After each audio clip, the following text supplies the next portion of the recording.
కలియుగం. ఎక్కడ చూసినా చిన్న వయసు, మధ్య వయసు వారికే హార్ట్ అటాక్, గుండెపోటు వచ్చేస్తూ ఉంది.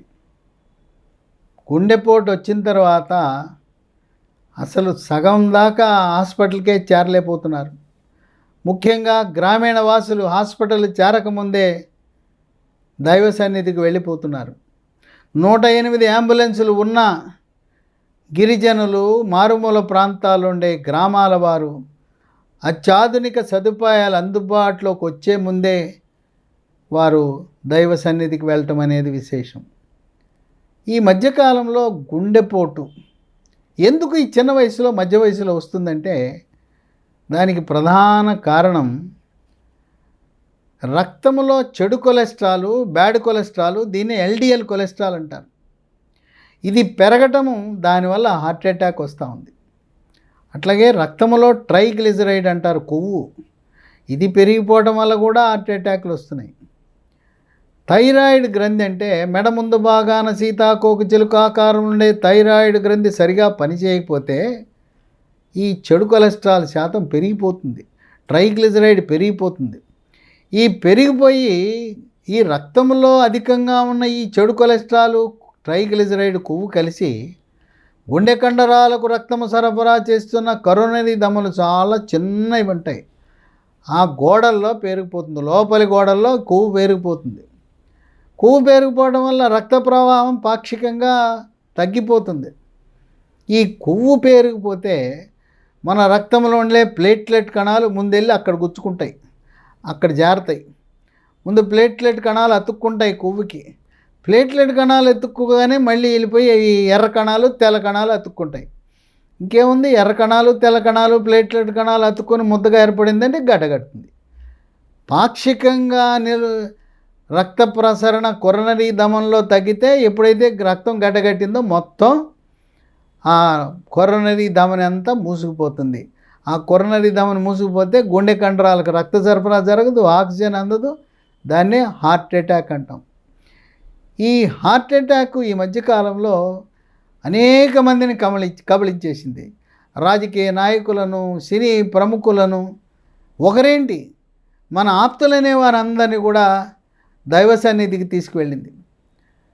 బెంగళూరులో పునీత్ రాజ్ కుమార్, ప్రముఖ సినీ నటుడు, 46 ఏళ్లకే ఆయన కాలం చేశాడు. అలాగే ఆంధ్రప్రదేశ్ పరిశ్రమల మంత్రి మేకపాటి గౌతమ్ రెడ్డి 54 ఏళ్లకే ఆయన హార్ట్ అటాక్ వచ్చి ఆయన మనం కాపాడుకోలేకపోయాం. టెన్నిస్ ఆడుతుంటే టెన్నిస్ కోర్టులోనే కుప్పకూలిపోవటం, షటిల్ ఆడుతుంటే షటిల్ కోర్టులోనే కుప్పకూలిపోవటం, పెళ్ళి కాకముందే హార్ట్ అటాక్, పెళ్ళి నిశ్చితార్థమైన తర్వాత ఇంకా ముహూర్తం ఖరారు చేసుకుని శుభలేఖలు పంచుకుంటూ ఉండగానే హార్ట్ అటాక్తో మరణించడం. ఇవన్నీ కూడా ఈ హార్ట్ అటాక్లు అధికంగా రావడానికి కొన్ని ప్రత్యేక కారణాలు ఉన్నాయి.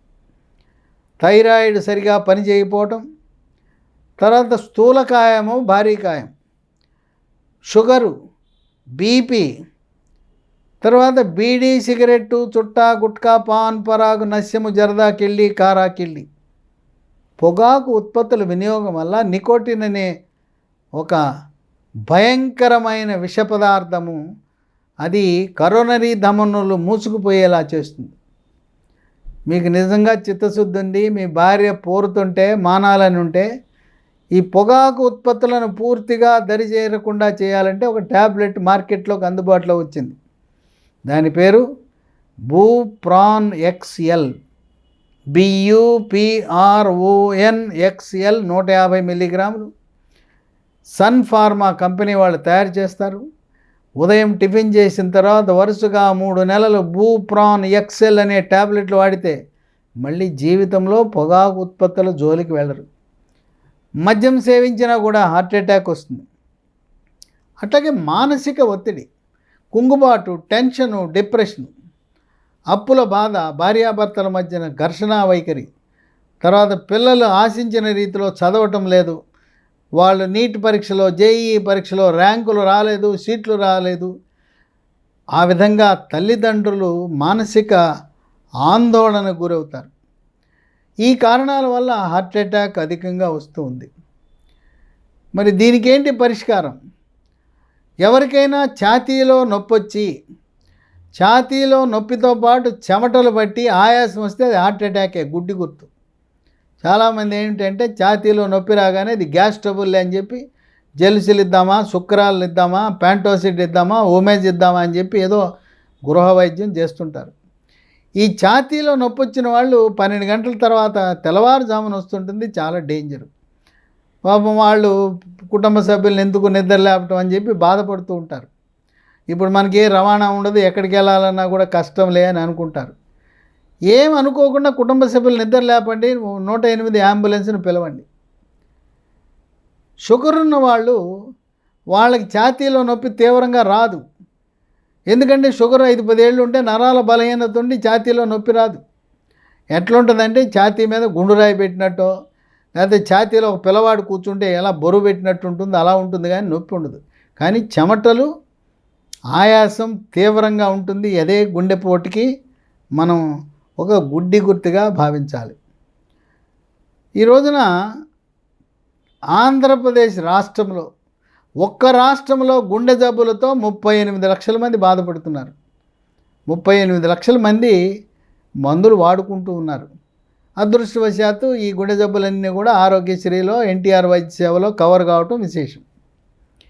ఈ హార్ట్ అటాక్ వస్తే, ఒక 100 మందికి వస్తే 45 మంది దేవుడి దగ్గరికి వెళ్ళిపోతారు. 45 మంది, మనం ఎన్ని చేసినా 45 మంది, 55 మంది బతుకుతారు. దీన్ని గమనించిన శాస్త్రవేత్తలు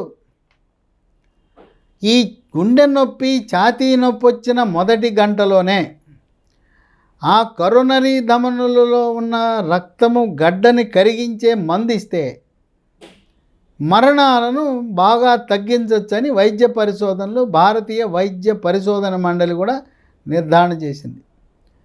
అంటే మొదటి గంట, అంటే ఛాతీ నొప్పి వచ్చిన మొదటి గంటలో, ఈ మొదటి గంటను గోల్డెన్ అవర్ అంటారు, బంగారు గంట అంటారు. ఈ గోల్డెన్ అవర్లో గోల్డెన్ ట్రీట్మెంట్, బంగారు ఔషధం. ఈ మొదటి గంటలో కూడా 40 నిమిషాల లోపల ఒక ఖరీదైన ఇంజెక్షన్, ఇది కొత్తగా మార్కెట్లోకి వచ్చింది. ఖరీదు ఎంతో తెలుసా? ఒక్కొక్క ఇంజెక్షన్ 40,000 రూపాయలు. 40,000 రూపాయలు నిరుపేద కుటుంబాలు, దిగువ మధ్యతరగతి వాళ్ళు మనం పెట్టుకోగలమా? పోనీ పెట్టుకుందామని ఆ మందు దొరకదు. ఆ మందు పట్టణాలు, నగరాల్లో మాత్రమే ఉంటుంది, చిన్న చిన్న టౌన్లో కూడా దొరకదు. ఈ మందు రక్తము గడ్డను కరిగించే మొదటి గంటలో ఇవ్వవలసిన మందు పేరు టెనెక్టేప్లేస్ అంటారు. ఇది రక్తపు గడ్డను కరిగించే మందు. దీన్ని ఆంధ్రప్రదేశ్ ప్రభుత్వం అందరికీ ఉచితంగా, అవసరమైన వారందరికీ కూడా చంద్రబాబు నాయుడు ఉచితంగా అందిస్తున్నారు. అంటే కూటమి ప్రభుత్వం, సత్యకుమార్ వైద్య ఆరోగ్య శాఖ మంత్రిగా, అలాగే కూటమి ప్రభుత్వం తీసుకున్న నిర్ణయం, ఈ 40,000 రూపాయలు గుండెపోటు వచ్చిన మొదటి గంటలో ఇచ్చే మందు టెనెక్టేప్లేస్ 40,000 అయినా, సంవత్సరానికి 150 కోట్లు ఖర్చు అయినా ప్రాణం విలువ చాలా కనుక ప్రభుత్వం ఏమాత్రం వెనుకంజ వేయకుండా 150 కోట్లు మంజూరు చేసి ఈ ఖరీదైన ఈ టెనెక్టేప్లేస్ని ప్రాథమిక ఆరోగ్య కేంద్రాలలో, కమ్యూనిటీ హెల్త్ సెంటర్లలో, ఏరియా హాస్పిటళ్లలో, జిల్లా ఆసుపత్రులలో, బోధన ఆసుపత్రులు అన్ని చోట్ల పెట్టారు. ఈ ఇంజెక్షన్ ఇవ్వటం వల్ల ఆంధ్రప్రదేశ్ రాష్ట్రంలో మామూలుగా 100 మందిలో గుండె జబ్బు వస్తే 45 మంది బతకరు. ఈ ఇంజెక్షన్ ఇచ్చిన తర్వాత 45 మందిలో 25 మందిని కాపాడగలుగుతుంది, మరణాలను 15కు తగ్గించగలిగాం. అంటే 45 మంది చచ్చిపోయే ఈ గుండెపోటు హార్ట్ అటాక్ని 15 మందికి తగ్గించి 100లో గుండెపోటు వచ్చిన వాడిని 25 మందిని కాపాడటం అంటే విశేషం. ఆ విధంగా గుండెపోటు నుంచి కాపాడటానికి మన రాష్ట్ర బడ్జెట్ 2 లక్షల కోట్లు ఉంటుంది. దాంట్లో 150 కోట్లు ఒక లెక్క కాదని చెప్పి చంద్రబాబు నాయుడు ఒక నిర్ణయం తీసుకుని ఈ ఇంజక్షన్ని, ఖరీదైన ఇంజక్షన్ అన్ని ప్రభుత్వ ఆసుపత్రులు అందుబాటులో తెచ్చారు. దీన్ని ఎలా వినియోగించాలంటే ప్రాథమిక ఆరోగ్య కేంద్రము, community health centre, area hospital, జిల్లా ఆసుపత్రిలో ముందు ఈసీజీ తీస్తారు. ఈసీజీ తీసిన తర్వాత దాంట్లో ఆ గ్రాఫ్లో ఎస్టీ సెగ్మెంట్ అని అది ఉంటుంది. ఆ ఎస్టీ సెగ్మెంట్ అని పైకి వెళ్తే ఆ ఎస్టీ సెగ్మెంట్ ఎలివేషన్ అంటారు. అది ఉంటే తక్షణం ఈ ఇంజక్షన్ వేయటం వల్ల ఫలితం ఉంటుంది. ఈ చికిత్స విధానాన్ని వైద్య పరిభాషలో స్టెమీ చికిత్స అంటారు. స్టెమీ అనగా ST elevation, ST segment elevation, myocardial infarction. Myocardial infarction అనగా మయోకార్డియం అంటే గుండె కండరము, ఇన్ఫాక్షన్ అనగా కూలిపోతుంది. గుండె కండరానికి రక్త సరఫరా ఆగిపోతే గుండె కండరం కూలిపోతుంది.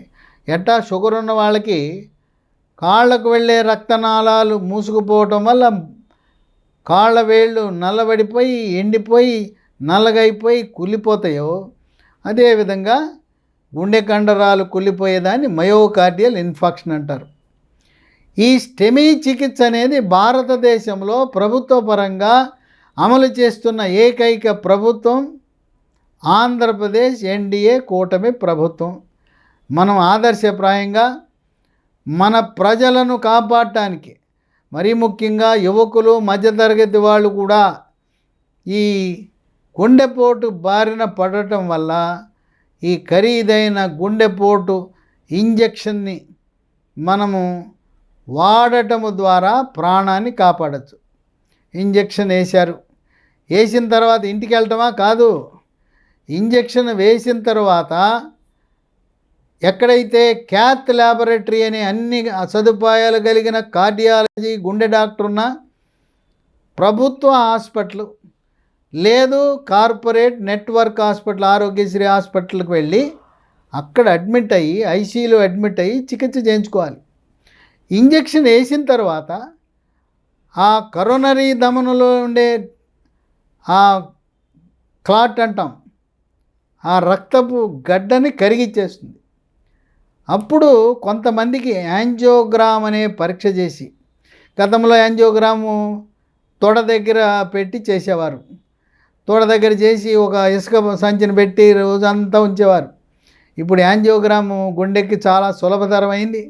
చేతి మణికట్టు దగ్గర రేడియల్ ధమని ద్వారా చేసి అది 3 గంటల్లోనే ఇంటికి పంపించేస్తున్నారు. చాలా సురక్షితం, సునాయాసం, సులభం, ఎటువంటి ఇబ్బంది ఉండదు. చిన్న ఇంజక్షనే.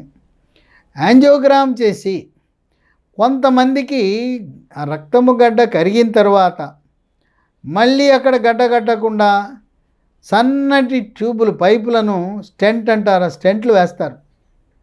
1 కానీ 2 కానీ అవసరాన్ని బట్టి వేస్తారు. కనుక ఈ గుండెపోటు వచ్చినప్పుడు మీరు ప్రభుత్వ హాస్పిటల్కి వెళ్ళినప్పుడు ఈ టెనెక్టే ప్లేస్ అని ఆ పేరు ఉచ్చరించలేకపోతే మీరు ఒకటే చెప్పండి, 40,000 ఖరీదైన ఈ గుండెలో ఉండే రక్తపు గడ్డను కరిగించే ఇంజెక్షను చంద్రబాబు నాయుడు గారు అన్ని గవర్నమెంట్ హాస్పిటల్లో ఏర్పాటు చేశారంట కదా అని అడగండి. అప్పుడు వాళ్ళు ఇస్తారు. కొంతమంది వీళ్ళకి అవగాహన లేదు. ప్రతి గవర్నమెంట్ హాస్పిటల్లో కూడా ఇది అందుబాటులో ఉంది. ఎప్పటికప్పుడు కనీసము ప్రతి గవర్నమెంట్ హాస్పిటల్లో 2 కంటే తక్కువ కాకుండా, చిన్న చిన్న హాస్పిటల్లో 2, పెద్ద హాస్పిటల్లో 5, బోధన ఆసుపత్రులు అయితే 10 ఇంజక్షన్లు ఉండే విధంగా ఏర్పాట్లు జరిగినాయి. బడ్జెట్ కొదవలేదు, డబ్బులు కొదవలేదు, ఇంజక్షన్లకు కొరత లేదు. కనుక ఈ అధునాతమైన చికిత్సా విధానము, స్టెమీ చికిత్సా విధానము ద్వారా 40,000 రూపాయల ఖరీదైన ఇంజక్షన్ని తీసుకుని మనం హార్ట్ అటాక్, గుండెపోటు నుంచి బయటపడే అవకాశం ఉంది. మీరు బయటపడిన తర్వాత, ఇంటికి వెళ్ళిన తర్వాత ధూమపానము, మద్యపానము పూర్తిగా విడనాడాలి. ఈ బీడీ, సిగరెట్, చుట్ట, పొగాకు ఉత్పత్తులు వినియోగిస్తే చేసిన ఆ చికిత్స పూర్తిగా వైఫల్యం చెందుతుంది, మళ్ళీ హార్ట్ అటాక్ వస్తుందని గమనించాలి. కనుక ఇంత ఖరీదైన 40,000 రూపాయల ఇంజెక్షన్ని పేద ప్రజలకు, పెద్ద మనసుతో గ్రామీణ వాసులకు, నిరుపేదలకు, మారుమూల ప్రాంతాలు ఉండే గిరిజన వాసులకు అందిస్తున్న చంద్రబాబు నాయుడికి, ఎన్డీఏ కూటమి ప్రభుత్వానికి ప్రజలు ఎల్లవేళలా అయ్యా మీకు మేము రుణపడి ఉంటాం, మా ప్రాణాలు కాపాడుతున్నారు, మేము కొనుక్కునే పరిస్థితే లేదు, మరి మీకు ఎల్లవేళలా ఆ దేవుడు మీరు చల్లగా ఉండాలని చెప్పి ప్రజలు హర్షాతిరేకాలు వ్యక్తపరచడం అనేది విశేషం.